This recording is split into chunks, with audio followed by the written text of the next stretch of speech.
Welcome back to The Explainer. All right, today we are unraveling a cinematic phenomenon that honestly completely shifted the paradigm of one of the biggest franchises in history. We're talking about director Matt Reeves' 2022 blockbuster, The Batman. And you know what makes this film so endlessly fascinating?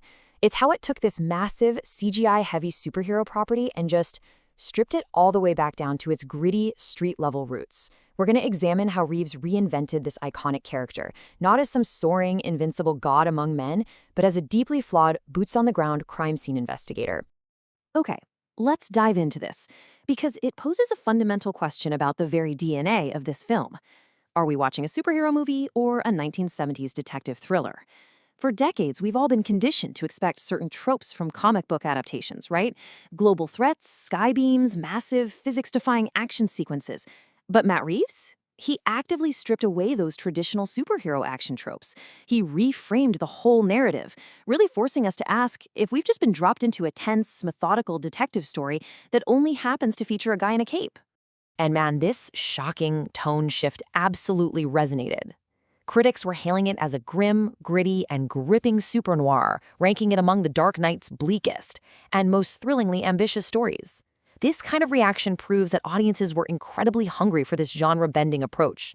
They didn't reject the lack of explosive superhero bombast at all. Instead, they fully embraced the bleak, atmospheric world of a super noir. But getting to this point was actually born out of a major creative dilemma for the studio. Section 1. The Mystery. The superhero reboot riddle.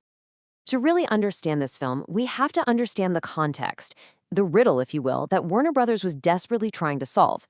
Before Matt Reeves even stepped in, previous iterations of Batman within the DC Extended Universe were, well, they were beginning to feel a bit stagnant to executives and fans alike following some mixed receptions to those massive crossover films.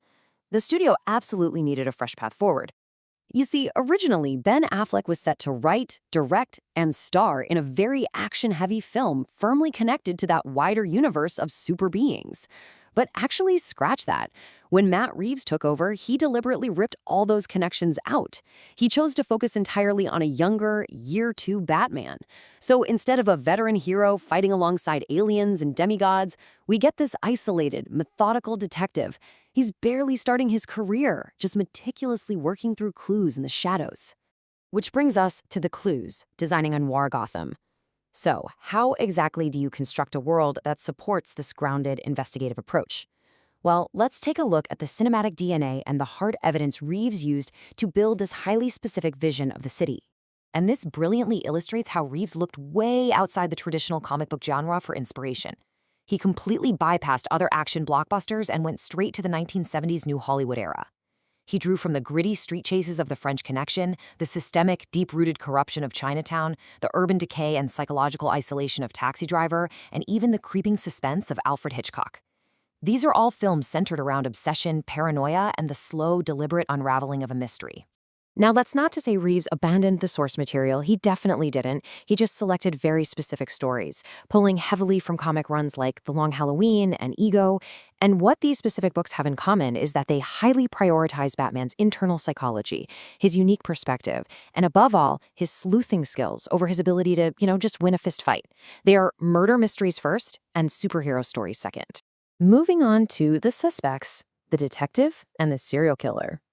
This investigative lens we've been talking about completely changes how the characters function in the story. In this version of Gotham, traditional martial artists and colorful, flashy villains are transformed into meticulous crime scene investigators and calculating terrorists. Let's start with Robert Pattinson's portrayal of Bruce Wayne. He's completely stripped of that traditional suave billionaire playboy persona we're all so used to. Instead, Reeves and Pattinson crafted, well, a literal insomniac. He's a total recluse, heavily inspired by the isolation of rock stars like Kurt Cobain. In fact, he is so consumed by his traumatic past that he literally cannot differentiate between his own identity and the Batman persona. He obsessively investigates crime scenes because, honestly, it's his only coping mechanism for his grief. It's almost framed as a physical addiction to the forensic process itself. And this obsessive sleuthing extends right to his one true ally. Director Matt Reeves actually compared the partnership of Batman and Jeffrey Wright's Lieutenant Jim Gordon to Carl Bernstein and Bob Woodward from All the President's Men. Think about that for a second. They aren't sidekicks brawling in the streets. They're essentially two exhausted investigative journalists.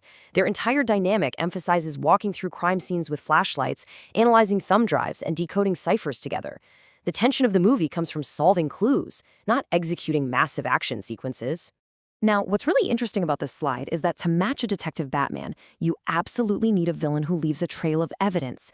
Enter the chilling, real-world inspiration for our antagonist, the Zodiac Killer. Just like the real-life unidentified serial killer who taunted police with letters and ciphers back in the late 60s, Paul Dano's Riddler communicates almost entirely through complex puzzles left specifically for the Batman to solve. This is a pretty stark contrast to what we usually see. I mean, the traditional comic book Riddler is this flamboyant supervillain running around in a bright green spandex suit carrying a question mark cane, right? But in this film, Edward Nashton trades the tights for a calculator. He is quite literally a forensic accountant. He's a grounded, politically motivated terrorist targeting Gotham's corrupt elite to expose social inequality. He literally forces Batman to follow a meticulous paper trail of municipal corruption. It's a battle of wits and forensic accounting rather than a battle of superpowers. And this grounding effect applies to the supporting rogues gallery as well. Reeves modeled crime boss Carmine Falcone after the genteel but deeply sinister Noah Cross from Chinatown. And Colin Farrell's completely unrecognizable turn as the Penguin, that was heavily inspired by the underestimated kind of pathetic nature of Fredo Corleone from The Godfather. Every single character is stripped of comic book bombast and reframed as realistic, mid-level gangsters operating in a heavily corrupt city. Which brings us to the final section, the verdict. A commercial and critical blockbuster. So, we've got an insomniac detective, a Zodiac-inspired serial killer, and a story built entirely around forensic investigation. The ultimate question is, did mainstream audiences actually embrace this slow-burn mystery experiment? Let's look at the verdict. 176 minutes. At nearly 3 hours long, The Batman is one of the longest superhero films ever made. It boldly asks a massive mainstream audience to sit through hours of whispered dialogue, atmospheric investigation, and incredibly methodical pacing, rather than keeping them stimulated with constant wall-to-wall CGI battles. It was a massive financial risk on paper. So the crucial point is this: $772.3 million. That was the global box office haul, making it one of the highest-grossing films of the year and setting several pandemic-era box office records in the process. It completely 100% validates Reeves' vision. This massive commercial result proves beyond a shadow of a doubt that audiences are absolutely willing to engage with a cerebral, dialogue-heavy film noir that actually trusts their intelligence. Which brings us to our final thought. Will the overwhelming success of The Batman inspire a whole new era of superhero thrillers? By proving that detective work and deep psychological profiling can be just as lucrative as traditional superhero action sequences, Matt Reeves may have permanently altered the future of comic book adaptations. It definitely leaves us wondering which classic characters might be the next to trade in their superpowers for a magnifying glass. Thanks so much for joining me on this explainer. I really hope this helped you crack the case on why this film feels so refreshingly different.